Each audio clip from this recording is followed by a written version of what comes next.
Hey everybody, it's Lon.TV, and it's time for your weekly wrap-up. Another Monday is here again, and I want to begin first by thanking our newest Patreon supporters, Gary Kinsman and Michael Vondal. Thank you both for contributing via the Patreon, and I want to thank everyone who watches on a regular basis, and of course, those of you who have contributed as well. All of those things help grow the channel. We're almost to 100,000 subscribers. We are just about there. A couple more weeks, hopefully, and we'll have that silver play button behind me there. So this week, we got a bunch of things done, actually. I went out to New York City to CE Week, which is a little gathering of consumer electronics companies out in New York. So you can see some of the cool things that I found over there in that video. By the way, all these things are linked above and down below in the video description. We also got a look at the Gigabyte Brix S. This is an i3 powered little mini PC that when you buy it in bare bones configuration is pretty affordable, like $279 to start. They also have some pre-configured ones also that we looked at. We also got a look at the Flick, which is a little smart button that works with your cell phone. It actually performs pretty nicely. It is a little pricey though, but you can have it do all sorts of stuff, interact with your other Internet of Things devices, and you can see some of the things we did with that in my review. And we got a look at a new mouse from SteelSeries. This is the Rival 700. I don't think I've seen a mouse with more configurable options, both hardware and software, than this one. And it's actually a pretty nice mouse also. In fact, I don't think they needed to do all the stuff they did on this to make it so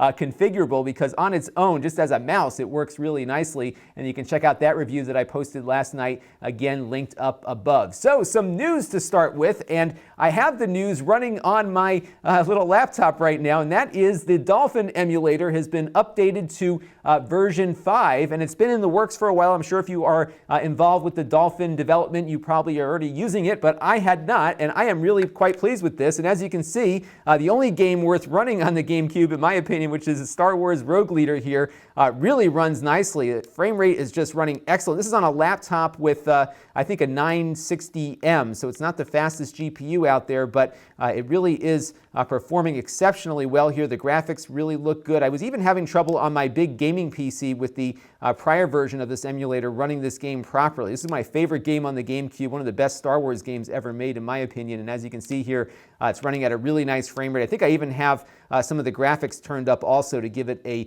little bit more of a high-end feel to it. So really good performance here out of the new Dolphin Emulator. And if I don't stop playing now, I'm going to be playing all night. So we're going to put a halt to that. But you can definitely check it out because I think it is really running quite nicely now.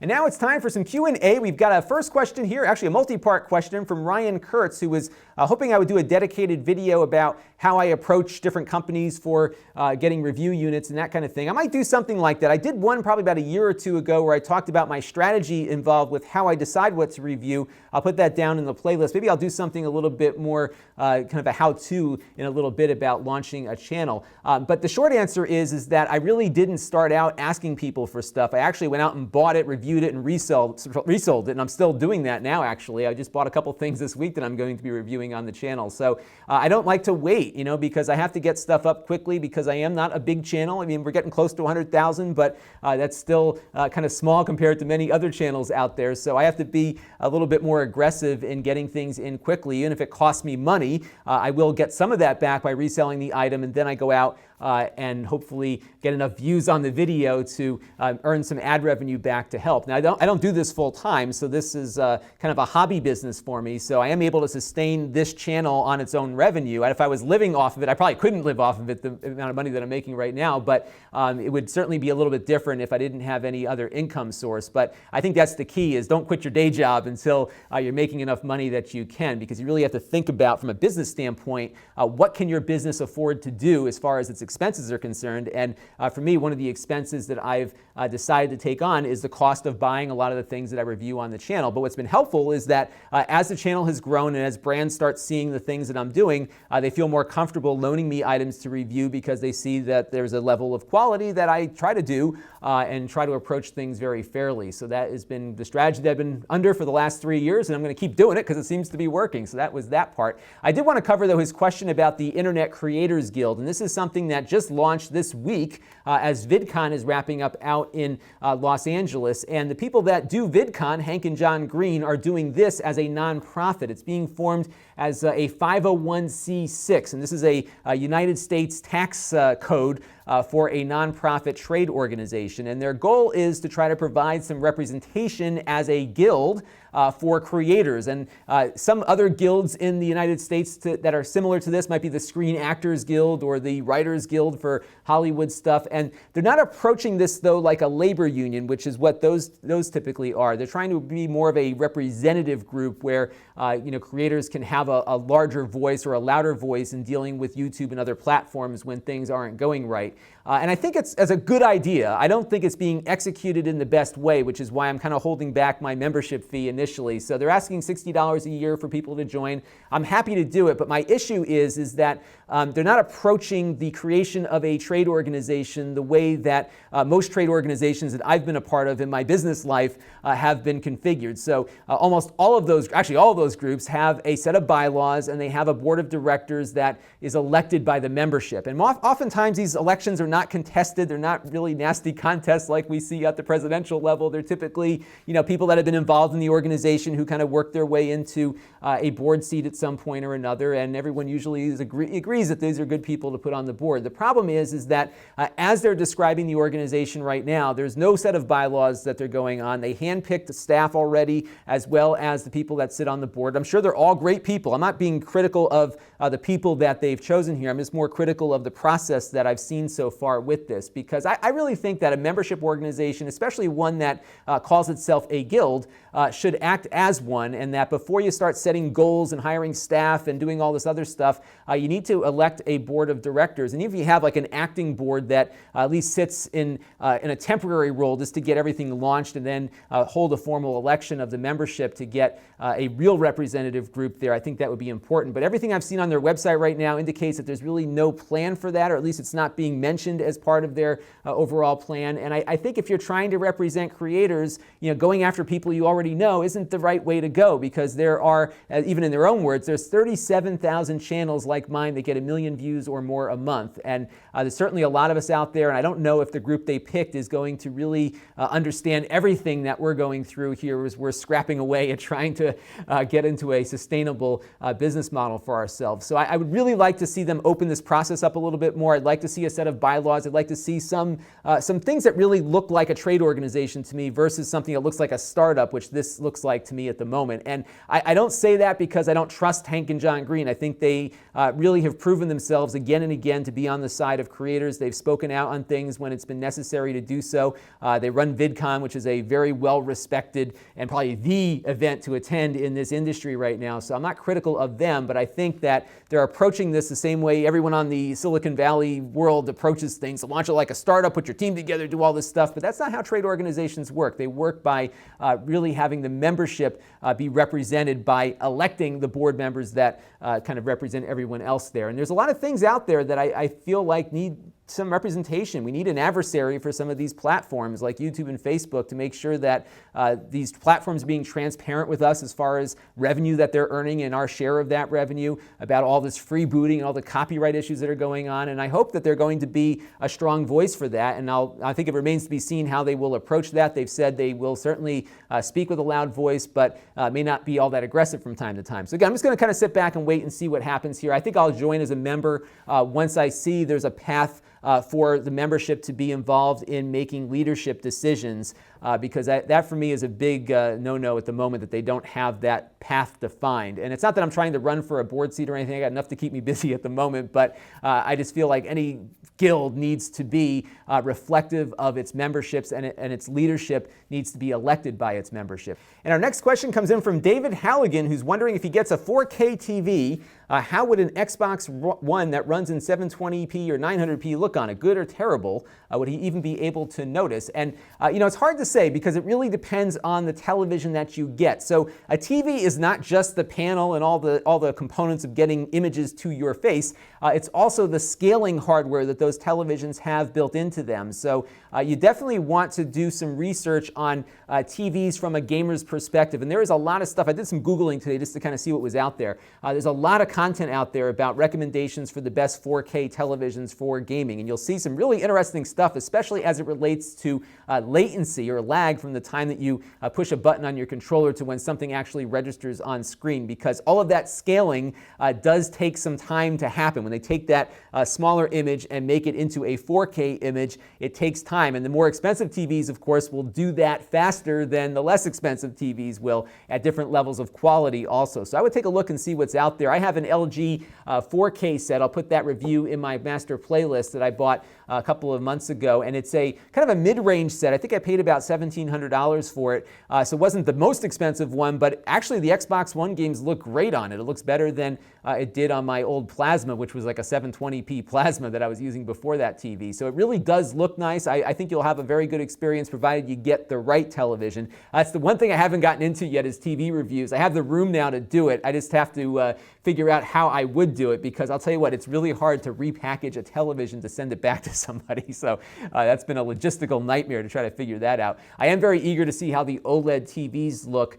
Right now, some of the current models aren't the best for gaming because they are a little bit slower in getting those images rendered onto those screens. So we'll have to see how the next generation of those comes along. Everything is improving at a pretty nice rate, so I'm sure we will see some improvements there. But again, be very careful about what you buy. Do some research, and you might really need to go to a store like the old-fashioned way to see what's the best television for what you're looking for. But sometimes the cheap stuff, as you'll see in a review I'll be doing later this week, the cheap stuff isn't always the best stuff, even though it says 4K on the badge.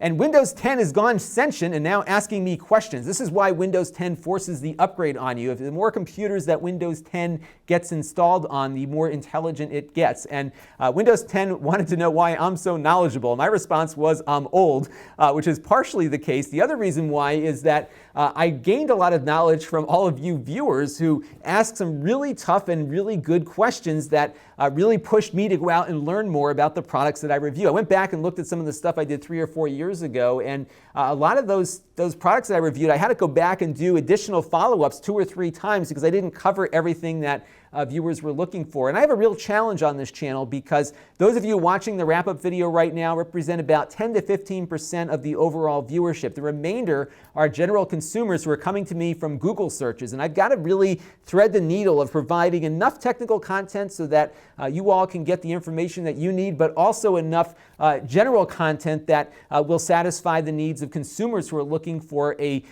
honest opinion of a product that they're thinking about spending their hard-earned money on. And that's a really challenging thing, and it's always kind of a feedback loop where I really have to kind of put something out there, wait until I hear things back from viewers, and then adjust in future videos. And that's really what I've been doing over the years. And I've had to go out and learn a lot, actually, because there's a lot that I still don't know, and all of you tell me when I don't. And that's been really great because I'm able to go out, learn about how that particular feature works on a particular product, do a follow-up video, and then make a mental note of that for when I'm covering future products in that category, so I can make sure that I understand that concept and can cover it and explain it in such a way that it satisfies both the techies and the consumers as I'm going about this stuff. And I think the desire to do better at this has come from the fact that I am almost 40. I've been a geek my whole life. I remember as a kid just being in awe of all this great technology that started coming out right along the time that I had time to understand and play with it. So I had a computer at home, at an Apple II. This was one of my Apple IIs here. I got that one 29 years ago.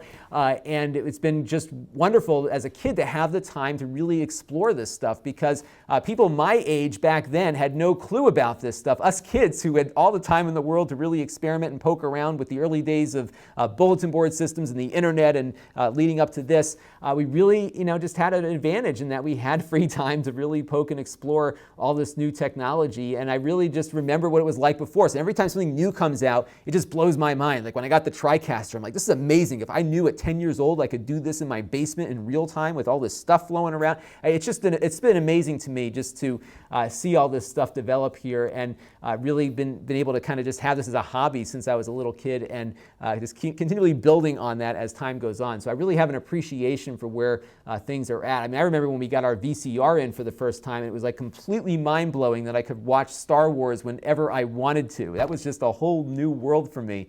And my daughters will never know a world where they can't talk to people with a video chat or pull up a movie whenever they want, when they want, on a tablet or a phone that they have with them all the time. It's just amazing to see how fast all of this has come. So that's part of what drives me here too, is just a fascination with just how quickly our world has changed and how small the world has gotten from a communication standpoint, given the fact that really 60% of my audience is outside of the country that I reside in. That's just mind-blowing. It used to cost me $200 a month to dial Massachusetts, and now look at where we are now. It's just amazing. So that's really where I come from. I think if you want to call me knowledgeable, I think it's just a matter of passion and a desire to learn, and some really great viewers like you who provide constructive criticism and feedback that helps make everything better. So that's what makes this work. So thank you all for continuing to help build my knowledge base so that we can all learn together. So now a Q&A for you. I want to, though, first bring up last week's experiment. So I did ask people to send in video comments about the consoles and whether or not they're still